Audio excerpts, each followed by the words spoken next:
Χαίρετε και καλώς ήρθατε στο πρώτο παρθενικό επεισόδιο των Αδιάκριτων. Είμαι μαζί σας εγώ, ο Jason, και έχω μαζί μου την... Ριζαντέσου. Έτσι. Την άθλια κόρη Ριζαντέσου. Ιερά δούλη της θεάς Αφροδίτη. Ακριβώς αυτό πήγα να πω. Έτσι, που είναι το alter ego σου, δεν είναι? Όχι, εγώ είμαι, τι? Αυτό, το διαδικτυακό σου alter ego. Όχι, εγώ είμαι, δεν έχω άλλο. Το real life είναι το alter ego μου. Λοιπόν, καλώς ήρθατε λοιπόν στο πρώτο επεισόδιο. Σήμερα θα σας πούμε περί τίνος πρόκειται το podcast μας οι Αδιάκριτοι, για το τι θα συζητάμε, τι θα μιλάμε, ποιοι είμαστε και για ποιο λόγο πρέπει να μας ακούτε. Λοιπόν, ας ξεκινήσουμε λοιπόν από τα βασικά. Ας ξεκινήσουμε από το ποιοι είμαστε. Είπαμε, εγώ είμαι ο Jason. Είδες, προσέξατε την αγγλική την προφορά. Μένω στο εξωτερικό. Είμαι μόνιμος κάτοικος Αγγλίας πλέον, όπου ήρθα εδώ πέρα μετά την κρίση και γι' αυτό το λόγο η φιλενάδα μας με βρίζει συνέχεια. Εννοείται, ο μετανάστη. Έτσι, γιατί εγκατέλειψα τα πάτρια εδάφη.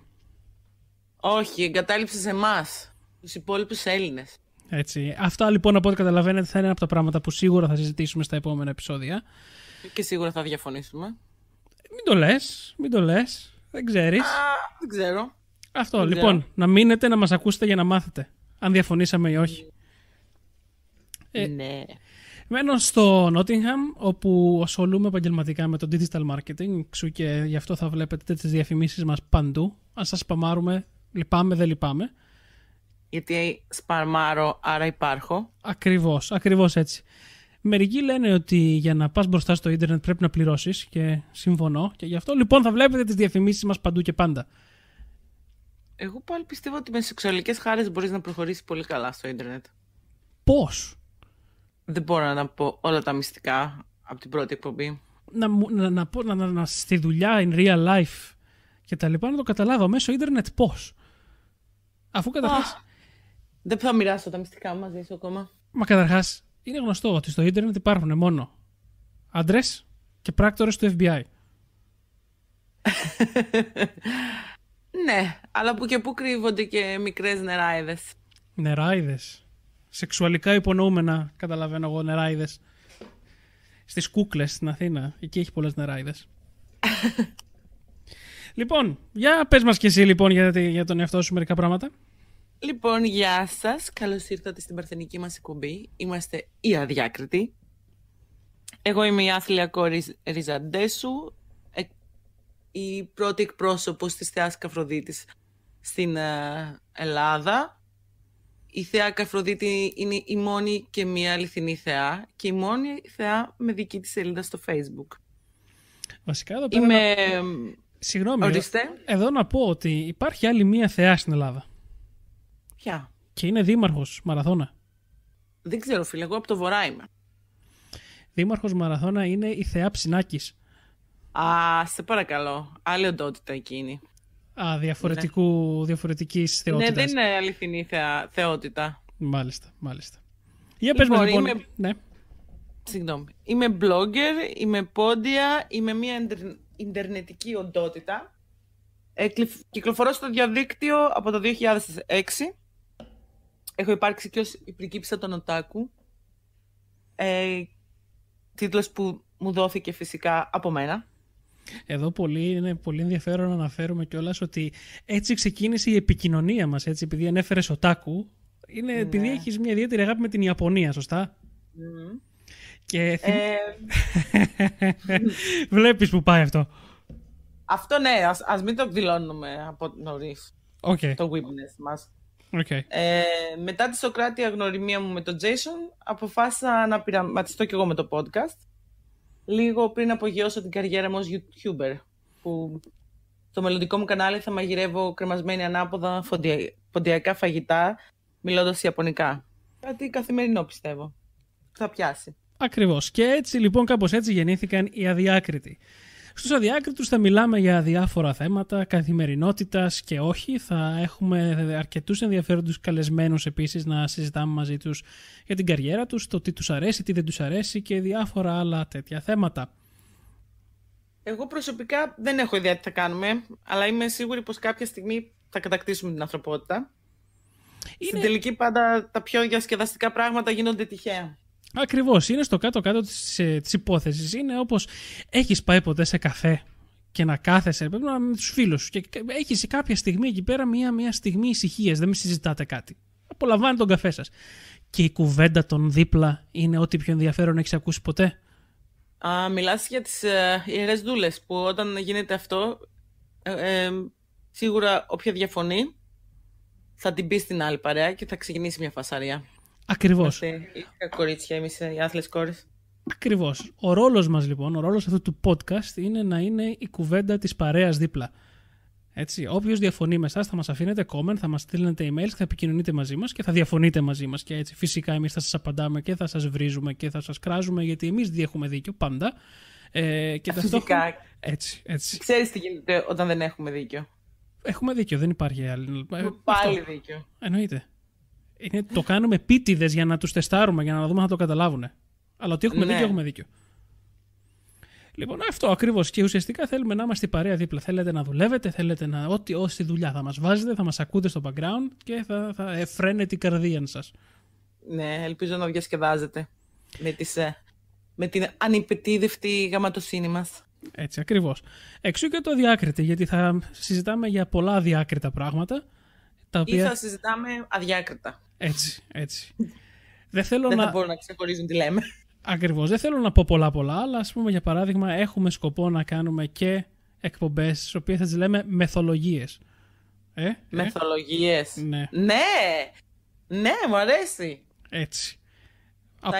Καλά, ας μην δημιουργούμε πολλές προσδοκίες, γιατί στο τέλος μπορεί να τους ξέρεις, να το υπερπουλήσουμε αυτό που κάνουμε δεν και να βοηθεύσουμε. Υπάρχει πιθανότητα εμείς να υπερπουλάμε κάτι. Υπάρχει δηλαδή αυτή τη στιγμή λες ότι υπάρχει περίπτωση κάτι το οποίο κάνουμε εμείς να μην είναι έτσι αντάξιο των υποσχέσεων μας. Δεν ξέρω. Μήπως είναι η ώρα να πούμε ότι σε αυτό το σημείο ότι εγώ τον Jason δεν τον έχω συναντήσει ποτέ. Ναι, δεν έχουμε συναντήσει ποτέ από κοντά προς το παρόν. Ναι. Και ουσιαστικά αυτό ναι, και ουσιαστικά επειδή συζητάμε εδώ και καιρό, είπαμε γιατί δεν βάζουμε και αυτές τις συζητήσεις σε ένα ωραιότατο podcast γιατί δεν τις κάνουμε στο μπαλκόνι να συμμετέχει και η γειτόνισσα. Αυτό θα το έκανα. Άνετα θα το έκανα. Θα έβγαινα, καθόμουν σε ένα μπαλκόνι με μια ντουντούκα. Ειδικά στην Αθήνα, αυτό είναι αρκετά σύνηθες φαινόμενο. Κάθεσαι έξω και ακούς τους από κάτω, τους από δίπλα. Ειδικά αν μένεις κοντά σε φανάρι, ακούς τους πάντες. Εγώ εδώ που μένω, πολλές φορές απλά πλώνω το χέρι μου και κλέβω τον καφέ του απέναντι. Και μη μου πεις, είναι φραπές. Εννοείται. Έτσι, γιατί Θεσσαλονίκη. Ουδετερούπολη. Έχει και δεν μου λες με τι το μπίνετε τον φραπέ. Με καλαμάκι. Σουβλάκι. Δεν αρχίσαμε καλά την εκπομπή. Νομίζω είναι το απαραίτητο debate και οποιοδήποτε. Αν δεν υπάρχει ελληνικό podcast που να μην έχουν κάνει debate. Αθηναίος και Θεσσαλονικιός για το καλαμάκι και το σουβλάκι. Πρόσφατα στην επίσκεψή μου στην Αθήνα, λέει παλικάρι που με φιλοξενούσε, τι θα φας? Και του λέω, θέλω ένα σουβλάκι με γύρο και ένα σουβλάκι με καλαμάκι. Και μου λέει, κατάλαβες τι παρήγγειλες? Γυρνάω και κοιτάω την γυναίκα του και λέω, δεν το είπα αθηναϊκά? Το είπα αυτό, σουβλάκι με καλαμάκι. Εσύ το πες αθηναϊκά, το μετέφρασες. Ναι. Είδες, μιλάω και ξένες γλώσσες. Αυτό δεν το είπαμε. Μιλάω πολλές ξένες γλώσσες. Πόσες? Και μέσα σε αυτές οι αθηναϊκές. Η αθηναϊκή διάλεκτο, συγγνώμη. Πόσες γλώσσες μιλάς? Εντάξει, δεν μιλάω και πολλές. Πώς, 5-6? Τρεις μιλάω, καταλαβαίνω πιο πολλές. Κάτσε εδώ τις προάλλες συζητάγαμε και μου έλεγες ότι μπορείς να δουλέψεις και να απαντήσεις σε τουρίστες σε 5-6 γλώσσες. Θυμάμαι μου έλεγες ρώσικα, εντάξει. αγγλικά, γαλλικά. Το είδος του επαγγέλματος. Απλά μαθαίνω πολύ γρήγορα λέξεις και έχω πολύ θράσος. Και φυσικά μου αρέσει να μιλάω. Στα ιαπωνικά? Στα ιαπωνικά είμαι ακόμα πιο άνετη. Α, ναι, γιατί μιλάς ιαπωνικά, σωστά. Ναι. Τα μιλάς ή μόνο τα γράφεις? Τα μιλάω, τα γράφω, αλλά δεν μπορώ να τα διαβάσω. Γιατί εκεί έφτασα. Δεν μπορώ να τα διαβάσω. Είναι αρκετά ενδιαφέρον αυτό που λες, γιατί όπως θα μάθετε και εσείς ακροατάκια μας, εγώ έχω πάει στην Ιαπωνία. Και εγώ τον μισώ γι' αυτό. Ακριβώς. Λοιπόν, όταν πήγα στην Ιαπωνία, ήμασταν 3 άτομα, εγώ, η κοπέλα μου και ένας φίλος μας. Η Σοκράτεια δύναμη. Όχι, άλλος. Άλλος. Ντροπή. Η Σοκράτεια δύναμη, άλλος κοινός φίλος μας, αυτός είχε πάει λίγους μήνες μετά από μένα. Okay. Λοιπόν, και αυτός ο φίλος που είχαμε πάει μαζί και μέναμε μαζί και κυκλοφορούσαμε μαζί, μιλάει Ιαπωνικά. Ναι, δεν το ήξερα. Ναι, είχε μάθει Ιαπωνικά, έκανε Ιαπωνικά για πάρα πολλά χρόνια. Και δεν τον ξέρω. Περίεργο. Μπορεί. Μπορεί. Και για να μην τα απολογώ, είχε φτάσει σε σημείο σχεδόν να πάει να σπουδάσει στην Ιαπωνία. Δηλαδή είχε κάνει αίτηση να πάει στο Tokyo University of Tokyo, δεν ξέρω κι εγώ πώς το λένε. Είναι σαν να λέμε ένα απλό καθημερινό πανεπιστήμιο, στο Harvard ή στο Oxford ή στο Cambridge. Δεν έχω ιδέα. Είχε κάνει ουσιαστικά αίτηση για υποτροφία. Γι' αυτό δεν την πήρε, γιατί ήταν στο Tokyo. Όχι, δεν την πήρε γιατί την έκανε όταν έγινε ο χαμός με το πρόσφατα που ένα πυρηνικό εργοστάσιο ανατινάχτηκε. Με το Tohoku, το εργοστάσιο Φουκουσίμα. Ναι, μπράβο. Το 2011. Λοιπόν, και ακριβώς επειδή έγινε αυτό, αναστήλανε όλες τις αιτήσεις και δεν δέχτηκαν άτομα εκείνη τη χρονιά και έτσι τελικά δεν πήγε. Γιατί δεν προσπάθησε πάλι? Αυτό δεν το νομίζω. Μετά πήγε και έγινε μάγειρας ανταυτού. Και μετά, αφού τέλειωσε μαγειρική, πήγε και έμαθε πληροφορική. Μεγάλη κουβέντα. Όλο αυτό λοιπόν το αναφέρω γιατί πήγαμε μαζί με αυτόν. Και ενώ δηλαδή μιλάμε, ξέρει Ιαπωνικά, μιλάει, όταν φτάσαμε εκεί πέρα, παιδιά, δεν μπορούσε να συνεννοηθεί. Δεν μπορούσε. Μα εγώ έχω την τάση ότι... Κοίταξε, σκέψου ότι ξεκίνησα να μαθαίνω Ιαπωνικά Οκτώβριο και τον πρώτο Ιάπωνα που συνάντησα και του μίλησα με θράσος ήταν τον Ιούνιο. Μετά από σχεδόν 1 χρόνο. Όχι, ναι. Εντάξει, ναι. Πάντως σου λέω, άλλος το παιδί αυτό μίλαγε δηλαδή, για χρόνια, έκανε μαθήματα, είχε πτυχία, δεν ξέρω κι εγώ βεβαιώσεις πως το διάλογο τα λένε. Αλλά παρόλα αυτό, όταν πήγαμε στην Ιαπωνία, όταν ήρθε η ώρα να μιλήσει με original Ιάπωνες, οι οποίοι δεν ξέραν αγγλικά φυσικά, δεν μπορούσε. Εντάξει, οι γλώσσες στέλνουν θράσος και η sensei μου αυτό έλεγε, ότι εντάξει, μην τραπείς, απλά μήνα, δεν πειράζει. Εσύ όταν σου έρχονται και σου μιλάνε ελληνικά, δεν χαίρεσαι? Ναι, εννοείται ότι χαίρομαι. Αρκεί να μπορώ να τους καταλάβω κιόλας πάντα, έτσι. Δεν χρειάζεται να τρέπονται. Να ντρέπεσαι για να μιλήσεις. Όχι, σίγουρα. Και έτσι ήταν και αυτός. Αυτός πλέον ντρεπότανε βέβαια. Δηλαδή, ας πούμε, θυμάμαι, είχαμε πάει σε ένα εστιατόριο που έχουν αυτά που σου φέρουν μια κατσαρόλα στη μέση και έχει noodles και βάζεις διάφορα μέσα. Το σάμπου-σάμπου. Σάμπου-σάμπου, ναι, μπράβο, σάμπου-σάμπου. Λοιπόν, είχαμε πάει σε ένα εστιατόριο σάμπου-σάμπου. Για όσους σας δεν ξέρετε, είναι ουσιαστικά πας και κάθεσαι γύρω-γύρω σε ένα τραπέζι, το οποίο ένα τραπέζι στη μέση έχει μια τρύπα. Και μέσα σε αυτή την τρύπα σου φέρουν και σου βάζουν μια κατσαρόλα με ένα βραστό ζωμό. Λοιπόν, και αυτό έχει από κάτω μια φλόγα και βράζει. Και σου φέρουν διάφορα άλλα υλικά, δηλαδή ξέρω εγώ, κάτι κρέατα, κάτι λαχανικά, noodles, διάφορα δηλαδή μακαρονοειδή. Και τα παίρνεις όλα αυτά, τα πετάς μέσα στην κατσαρόλα την κεντρική αυτή και τρως. Τώρα, άμα ο καθένας στο τραπέζι θέλει να φάει κάτι διαφορετικό, πρόβλημά του, γιατί μία κατσαρόλα έχει και τα πετάτε όλα μέσα και τα τρώτε. Αυτό αναρωτιόμουν, αν το τελικό αποτέλεσμα είναι ωραίο. Γιατί, παίρνω εγώ το κρεατάκι μου, το βουτάω μες στο ζεστό νερό, βάζω τα λαχανικά, μετά τα τρώω. Στο τέλος αυτό το ζουμί τι γεύση μπορεί να έχει? Κοίτα, νόστιμο, γιατί το ζουμί δεν είναι σκέτο νερό, το φέρουν με γεύση. Είναι ζωμός. Ναι, και ωραίο είναι. Γιατί όλα τα υλικά που σου δίνουν δεν είναι αλατισμένα, ξέρω τέτοιο, δηλαδή δεν επηρεάζουν τόσο πολύ το ζωμό, όσο ο ζωμός το υλικό που βάζεις μέσα. Ναι. Και βγαίνει ωραίο. Αλλά το θέμα ποιο ήταν, ότι ενώ εγώ και η κοπέλα μου μπορούσαμε να χρησιμοποιήσουμε chopsticks, αυτός δεν μπορούσε. Και ντρεπόταν να πάει να ζητήσει chopsticks. Τι σοϊ άτομο είναι αυτό που μιλάει Ιαπωνικά και δεν ξέρει να τρώει με chopsticks? Απογοητεύομαι. Ναι, και είχε πολύ γέλιο. Και ταυτόχρονα σε αυτά, λοιπόν, τι κάνουνε? Στο αυτό το σάμπου-σάμπου το είπαμε αυτό. Το οποίο ονομάστηκε σάμπου-σάμπου από τον ήχο, αν το λέω κι εγώ σωστά, μπορεί να είναι και σόμπου-σόμπου, δεν ξέρω. Από τον Jimmy Oliver το έμαθα κι εγώ. Πήρε το όνομά του από τον ήχο που κάνει το κρέας όταν το βάζεις και το μετακινείς μέσα στο νερό. Είναι ονοματοποιία. Οκ. Πάντως, πολλά τέτοια. Ναι, πάντως το άλλο που κάνουνε, παίρνουν ένα αυγό ομό, το σπάνε σε ένα πιατάκι, το διαλύουνε Και το φαγητό έτσι όπως είναι από την κατσαρόλα που το βάζεις, το βουτάς μες στο ομό αυγό και το τρως. Όχι τέτοιο κακό. Ναι. Βέβαια, πού είχα διαβάσει ένα τρελό άρθρο ότι έλεγε. Αυτό είναι άλλο θέμα βέβαια. Όπως καταλαβαίνετε, είμαστε τρελάκοι ηλαιόδουλοι και οι δύο. Γι' αυτό θα μιλάμε για πολύ φαγητό εδώ πέρα. Ο Jason αυτή τη στιγμή πεινάει. Καλά είσαι. Ναι. Καλά είσαι. Αλλά πλατιάζουμε τώρα, γιατί φεύγουμε από το κεντρικό θέμα και αρχίζουμε τα παρακλάδια. Ναι, λοιπόν, για να το επαναφέρουμε στο αρχικό θέμα, από ό,τι καταλαβαίνετε, το φαγητό παίζει ένα πολύ μεγάλο ρόλο στη ζωή μας και γι' αυτόν ακριβώς το λόγο θα μιλάμε και για φαγητό. Για πολύ φαγητό. Πάρα πολύ φαγητό. Από όλες τις χώρες του πλανήτη. Διαλέχτε και πάρτε. Εντάξει, εγώ εδώ που ζω δεν έχω και πολλές επιλογές. Αλλά τα τελευταία χρόνια αλλάζουν λίγο τα πράγματα. Αυτό είναι ένα από τις μεγάλες διαφορές μεταξύ Ελλάδας και Αγγλίας, να πω εδώ. Γιατί όσο ζούσα Ελλάδα, άντε σουβλάκια, πίτσα, άντε κανένα μπέργκερ, δεν έχει άντε κανένα μεξικάνικο, κινέζικο, μέχρι εκεί. Δεν δυσκολεύεσαι να βρεις φαγητό. Ενώ εδώ στην κυριολεξία, ό,τι θες. Τα λέμε ό,τι θες, ό,τι θες. Εντάξει, το μέρος που ζεις είναι δίπλα στο Λονδίνο, μια παγκόσμια πρωτεύουσα, έτσι. Δεν μπορείς να πεις ότι είναι πρωτεύουσα μόνο της Μεγάλης Βρετανίας. Είναι της κοινοπολιτείας, έχει δεχτεί επιρροές από όλα τα μήκη και πλάτη του πλανήτη. Ναι, και είναι όλη η Αγγλία έτσι. Είναι όλη η Αγγλία έτσι. Άμα είναι όλη η Αγγλία έτσι, ακόμα καλύτερα. Ή χειρότερα, δεν ξέρω. Θα δείξει. Το Λονδίνο Εμείς εντάξει, είμαστε ομοιογενής χώρα. Τώρα, στην πόλη που ζω, αρχίζουν και εμφανίζονται ethnic εστιατόρια. Καλό είναι αυτό.